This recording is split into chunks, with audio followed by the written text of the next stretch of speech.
Hi అండి, నమస్తే. ఈరోజు మేము పెసరట్టు అల్లం చట్నీతో మేము ముందుకు వస్తున్నాం. ఈ రెసిపీ కావాలని అడుగుతున్నారు కాబట్టి ఈరోజు అదే స్పెషల్.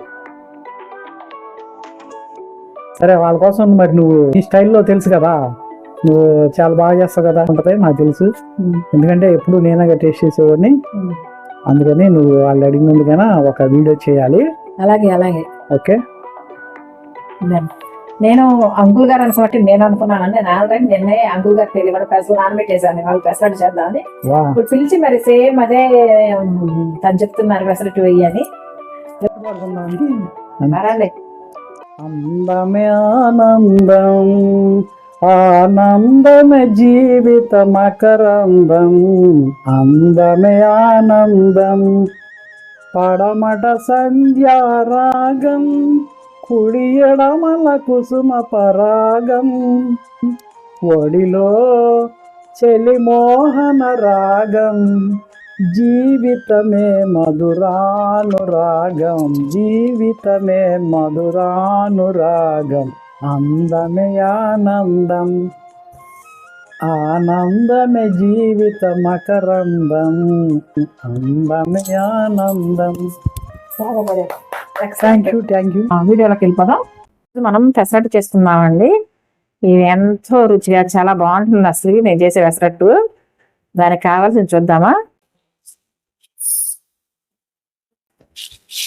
గ్లాస్ పెసలు తీసుకున్నాను, గిన్నె వేసేసుకున్నాం.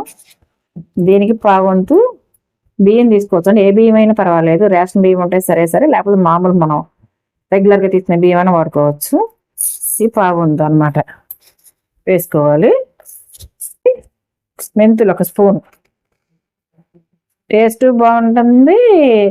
అటు దోశ స్మూత్గా చాలా బాగుంటుంది అనమాట. ఇలా వేసుకుంటే రుచి అద్భుతంగా ఉంటుంది. ఇప్పుడు దీన్ని వాష్ చేసుకోవాలి. శుభ్రంగా కడిగేసండి నానబెట్టుకోవాలి. అయిపోయింది. ఇప్పుడు నైట్ నానబెడుతున్నాను, తెల్లారి రుబ్బుతాను అనమాట. నేను దీన్ని వాష్ చేయడానికి నీళ్లు పోస్తున్నాను. దీన్ని శుభ్రంగా కడుక్కొచ్చేసానండి. వాటర్ పోసేసుకుని నైట్ అంతా నానబెట్టేద్దాం. రాత్రి నానబెట్టిన పెసలండి ఇవి. ఇప్పుడు గ్రైండ్ చేసుకుందాం.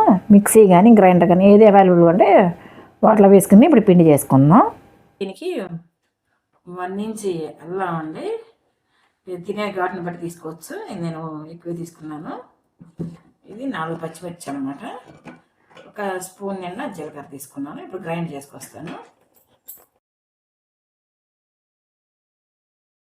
అల్లం చట్నీ కోసం నేను ఇంత సైజు అంటే 2 ఇంచెస్, ఇటు అటు కూడా 2 ఇంచెస్ ఉంది అల్లం ముక్క తీసుకున్నాను. అంతే సైజు బెల్లం, పెద్ద నిమ్మకాయ సైజు ఏమో చింతపండు. ఇదే క్వాంటిటీ తీసుకోవాలి. 3 ఒకే రకంగా తీసుకోవాలి. 1 స్పూన్ ఏమో పచ్చిశనగపప్పు, 1 స్పూన్ ఏమో మెంతులు, 1 స్పూన్ జీలకర్ర, 1 స్పూన్ ఆవాలు, రుచికి సరిపడా సాల్ట్ అన్నమాట. ఇప్పుడు మనం పచ్చిమిర్చి తీసుకున్నానండి. ఒక 25 దాకా తీసుకున్నాను. అంటే చిన్న సైజు పచ్చిమిర్చి అనమాట. కరివేపాకు 2 రెమ్మలు తీసుకున్నాను. అల్లం చట్నీ ఎలా రెడీ చేయాలో చూద్దాం. ఎల్లానండి పైన మనం ఇదంతా తోలు తీసేసుకుని చిన్న చిన్న ముక్కలుగా కట్ చేసుకోవాలి. ఫస్ట్ చింతపండునేమో వేడి నీళ్ళు వేసి నానబెట్టుకోవాలి.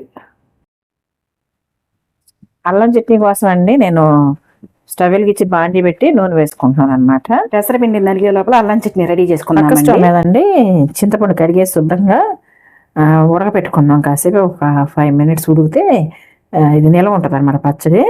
ఒక చిన్న గ్లాసు నీళ్ళు పోసాను. ఆయిల్ వేడెక్కిందండి. మిర్చి వేసేసుకుందాం. నేను ఘాట్లు పెట్టాను అనమాట చింతకుండా. ఇవి వేపుకోవాలి.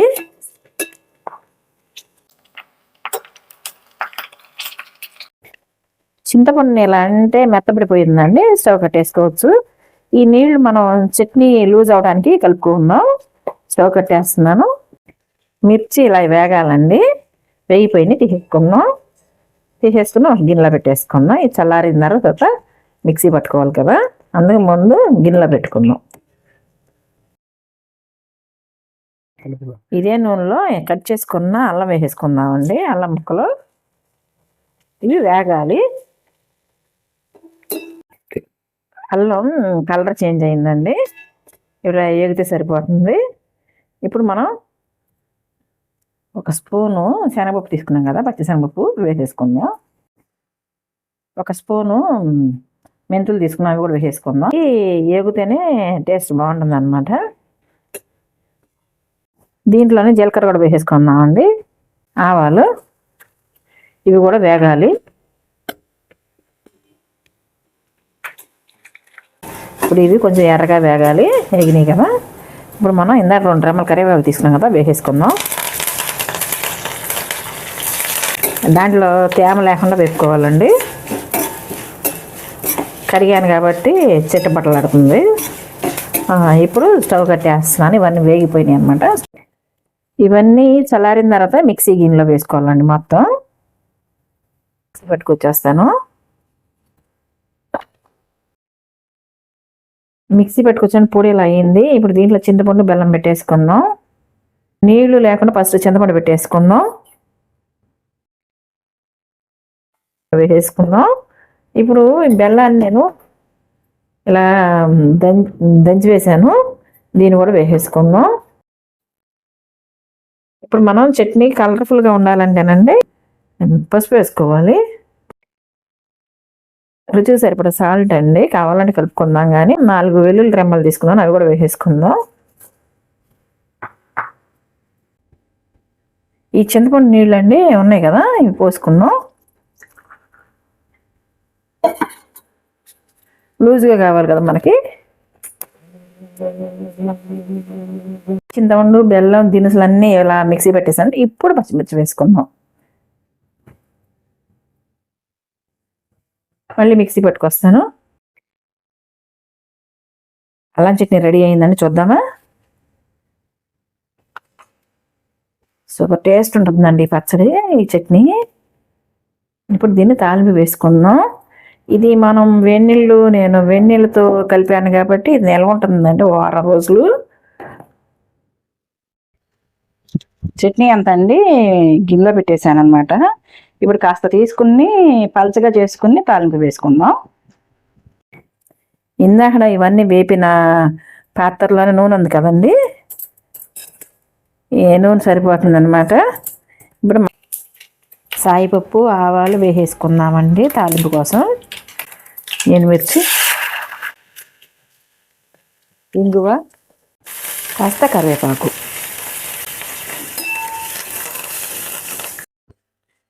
నేను 2 స్పూన్లు అల్లం చట్నీ తీసుకున్నానండి. వాటర్ కలుపుతున్నాను. ముందే వాటర్ కలిపితే నిల్వ ఉండదు అనమాట. అందుకే నేను ఏం చేస్తానండి, ఇలా గట్టిగా చేసి ఫ్రిడ్జ్లో పెట్టుకుని ఈ దోశలకు కానీ దేనికన్నా కానీ మనం వాడుతున్నప్పుడు తీసి ఇలా పలచగా చేసి వేస్తానమాట. తాలింపు వేస్తాను. చూసారా, ఇలా ఉంటే సరిపోతుంది పెసరట్టుకి. తాలింపు వేసేసానండి. దీంట్లో వేసేసుకుందాం, చట్నీలో కలిపేసుకుందాం.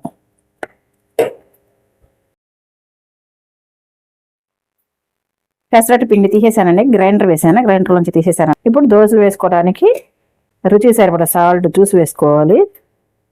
ఎంత పడుతుంది. పసుపు అనమాట, దోశ కలర్ఫుల్గా ఉండటానికి వేసుకుని కలుపుకోవాలి.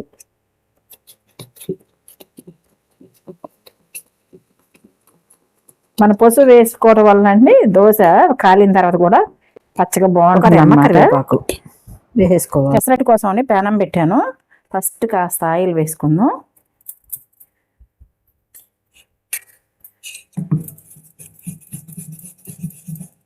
ఇది మనం అట్టుకు వచ్చేంత పలచగా చేసుకోవాలండి.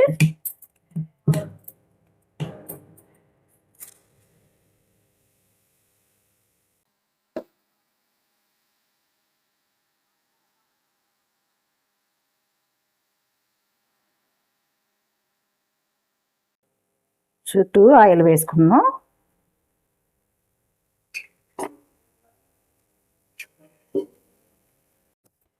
దోశ ఒక వైపున కాలినట్టు ఉందండి, చూసి రెండో వైపు తిప్పుదాం. ఇవి టేస్ట్ అండి అద్భుతంగా ఉంటుంది. అసలు వేగిపోయింది. అంకుల్ గారికి అండి పెసరట్టు అంటే ప్రాణం అన్నమాట. బాగా ఇష్టపడి తింటారు.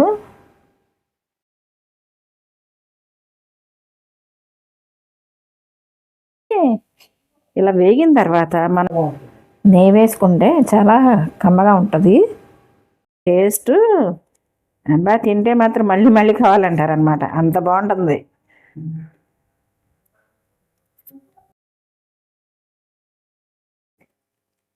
అయిపోవచ్చిందండి, దోశ తిప్పేసుకుందాం కదా. ప్లేట్లో పెట్టేస్తాను, 2 వేసి అంకుల్గా తిప్పేసి వస్తే సరిపోతుంది.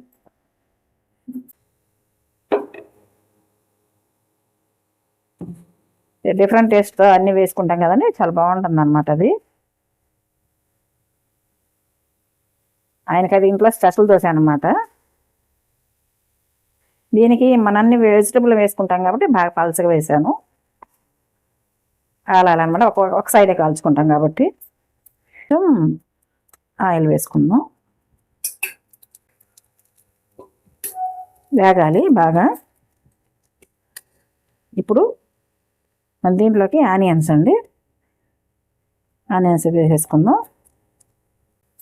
క్యారెట్,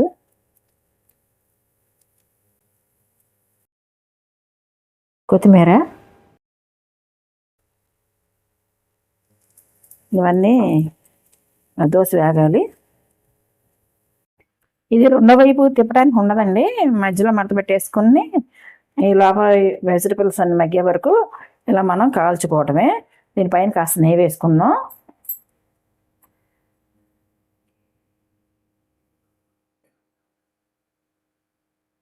చాలు,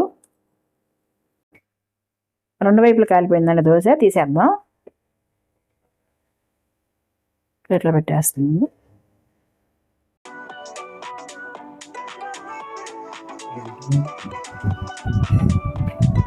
మంచి పెసరట్టు వాసన గుమాయించేస్తుంది, కిచెన్ నుంచి ఇక్కడలాగా వచ్చేస్తున్నా. ఏంటో మరి సునీత, పెసరట్లు అమ్ము. తీసుకొచ్చే అక్కడే తినేస్తాను.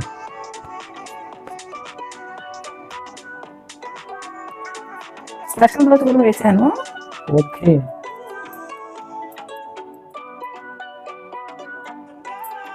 పెసరట్టు అల్లం చట్నీ అండి, అసలు ఈ కాంబినేషన్ ఎరగ తీసేసింది, చాలా టేస్టీగా ఉంది. అందులో నెయ్యి కూడా దట్టించినట్టు ఉంది, చాలా బాగుంది. ఇంట్లో ఉల్లి, ఆ తర్వాత క్యారెట్, కొత్తిమీర లోపల వేసి పెసరట్టు చేసిందండి స్పెషల్. ఇవి కూడా చూద్దాం సార్ టేస్ట్ ఎలా ఉందో. ఇది ఇంకా బాగుందండి, ఎక్సలెంట్గా వచ్చిందండి, మంచి టేస్ట్. చూసారా పెసర దోశ ఎంత బాగా వచ్చిందనండి. ఇలా నేను చెప్పిన కొలతలతో వేసుకుంటే మన పలుచగా ఉంటే పలుచగా వస్తుంది, మందంగా ఉంటే మందంగా, ఎలా కావాలంటే అలా వేసుకోవచ్చు అనమాట. ఇది రుచి రుచి. చూసారా సూపర్ కలర్, చాలా బాగుంటుంది. ఈ విధంగా చేయండి, మీరు కూడా ట్రై చేయండి. సూపర్ టేస్ట్ అంటే అదిరిపోయింది. కానీ పెసరట్టుకండి నెయ్యి తోడైతేనే టేస్ట్ చాలా బాగుంటుంది. ఈ ఆనందం వేరు కదండి ఇంట్లో ఇలా చేసుకుంటే. అందమే ఆనందం, జీవిత మకరందం, అందమే ఆనందం. అంటే పెసరట్టు తింటే మంచి ఆనందం వచ్చేస్తుంది నాకు తన్నుకొని. అందుకనే నా ఆనందాన్ని ఇలా పాట రూపంలో చెప్తాను మా సునీతకి. మీరు కూడా పెసరట్టు ఇలాగే మా సునీత చేసినట్లుగా మీరు ట్రై చేశారనుకోండి, ఇలా టేస్ట్ ఇలాంటి ఇది చాలా బాగా వస్తుంది. మీరు కూడా ఇలా తయారు చేసుకొని తిని ఎంజాయ్ చేయండి. ఓకే, ఈ వీడియో నచ్చితే ఒక లైక్ చేయండి, ఒక షేర్ చేయండి, సబ్స్క్రైబ్ చేయండి, కామెంట్ కూడా చెప్పండి. ఓకే, ఉంటాను, బాయ్.